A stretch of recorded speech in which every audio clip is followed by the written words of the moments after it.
आज आपण आझाद मैदान मुंबई या ठिकाणी प्रकाश नामदेव आयरे हे गेले 32 ते 33 दिवसापासून या ठिकाणी आमरण उपोषण करतात। आपण त्यांना भेट दिलेली आहे। डिबेट न्यूजच्या माध्यमातून आपण त्यांचे काय प्रश्न आहेत आपण त्यांच्याकडून जाणून घेऊया आणि त्यांना काय न्याय पाहिजे हे आपण त्यांच्याबरोबर पूर्णपणे चर्चा करूया। नमस्कार, माझं नाव प्रकाश नामदेव आयरे। मी मीरा भाईंदर शहर अभियंता यांच्या विरुद्ध आज 33 दिवस झाले आझाद मैदान येथे उपोषण करत आहे। माझे अशी तक्रार आहे, मी त्यांचं 8-9 महिन्यापासून हे करतोय की आपल्या मीरा भाईंदर महानगरपालिकेने त्यांना अतिरिक्त शहर अभियंता ह्या पदावरती बढती दिलेली आहे, पण ती बढती त्यांना शक्यच नाही आहे की त्यांचं शिक्षणच नाही तेवढं, पण त्यांना ती बढती दिली कशी, त्याची माझी मागणी अशी आहे। आणि आता त्या आणि बढती दिली अतिरिक्त शहर अभियंता पदावरती आणि ते काम करतायत शहर अभियंता पदावरती। आणि महाराष्ट्र शासनाचा असा GR आहे की महाराष्ट्र शासनामध्ये प्रत्येक महानगरपालिकेला शहर अभियंता हा शासनाकडून पाठवण्यात येत आहे। मीरा भाईंदर ह्या महानगरपालिकेला आजपर्यंत पाठवलं गेलेलं नाही का, हे माझं सांगणं होतं। तर त्या आयुक्तांनी आता माझ्या तक्रारीनंतर आता त्यांनी पत्र पाठवलं आहे महानगरपालिकेला की ह्या नगरपालिकेला शहर अभियंता नाही आहे, पण तरीही शासनाने कुठलीही दखल घेतली नाही आहे आणि तिथे शहर अभियंता ह्या पदावरती कुठलाही प्रतिनियुक्ती केलेली नाही आहे।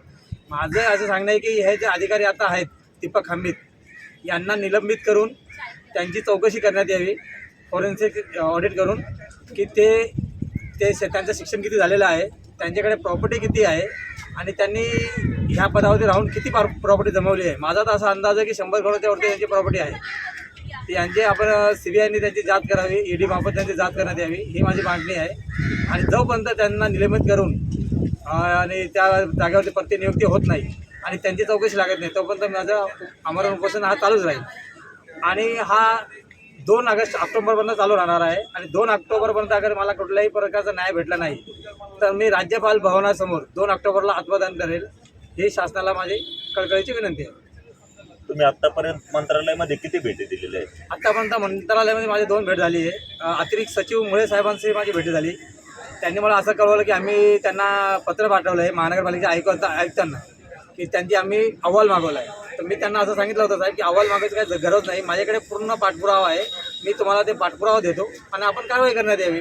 आणि त्या पाठपुरावा माझ्याकडे जे त्यांचे पत्र आहेत, पेपर आहेत, त्याच्यावरती त्यांची चौकशी लागते आणि त्यांना निलंबितही करण्यात येते, पण ते करण्याचं त्यांचं एक धोरण नाही आहे, कारण की त्यांना माझा अंदाजे काहीतरी आर्थिक त्यांना फायदा असेल त्याच्या, म्हणून ते करत नाही। मग ते मी त्यांनी फक्त अहवाल मागवला असं मला सांगितलं, मला ते माझं समाधान झालं नाही। मी वापस आझाद मैदानावर बसलो। वापस 28 सप्टेंबरला ऑगस्टला माझी वापस भेट झाली गोविंदराज साहेबांबरोबर। त्यांनी मला ते सेम टू सेम उत्तर दिलं। तर माझं असं सांगणं आहे की हे सक्षम अधिकारी आहेत, हे महाराष्ट्र राज्याचे सक्षम अधिकारी आहेत, हे सुद्धा तिथे निर्णय घ्यायला एवढे काचकूच करतात का, म्हणजे यांनाही काहीतरी आर्थिक लाभ असेल, माझं पर्सनल मत आहे असं की यांनाही काहीतरी आर्थिक लाभ आहे म्हणून हे तिथे लक्ष पुरवत नाही। आतापर्यंत शासनाने कारवाई काय केली? कारवाई फक्त त्यांनी पत्र पाठवलं, अहवाल मागवला, त्याच्यावर त्याचं कारवाई कुठे झाली नाही। म्हणजे शासन जाणीवपूर्वक करताय, जाणीवपूर्वक दुर्लक्ष करताय। तुमची मागणी काय शासनाकडे? माझी मागणी आहे की या अधिकाऱ्याला तत्काळ निलंबित करून याची चौकशी करण्यात यावी आणि मीरा भाईंदर या जागेवरती शहर अभियंता हे शासनाकडून पाठवण्यात यावे, ही माझी मागणी आहे। तुम्ही यापुढे काय ठरवलं, काय करणार आहे? जर तुम्हाला आता 33 दिवस झाले निर्णय लागत नाही, मग तुम्ही याच्या पुढे काय निर्णय काय घेतला? याच्या पुढे माझा निर्णय असा आहे की मी 2 ऑक्टोबरपर्यंत मी इथे वाट बघणार आहे। 2 ऑक्टोबरला अगर माझं इथे हे झालं नाही, माझं कुठलाही न्याय लागला नाही, निकाल लागला नाही, तर मी 2 ऑक्टोबरला राज्यभवन इथे राज्यपालांच्या दालनाच्या इथे मी जाऊन आत्मदान करेन प्रशासनाविरुद्ध आणि महाराष्ट्र शासनाच्या विरुद्ध। आपण बघू शकता DBNच्या माध्यमातून गेली 33 दिवसापासून आझाद मैदान या ठिकाणी प्रकाश आयरे आमरण उपोषण करतात, परंतु त्यांना न्याय मिळत नाही आणि त्यांनी येत्या 2 ऑक्टोबरला आत्मदान करण्याचा इशारा दिलेला आहे। आता प्रशासन याकडे किती गांभीर्याने बघतं आपण नक्कीच याच्याकडे लक्ष देऊया। थांबतो। DBN news, Shashikant Darole.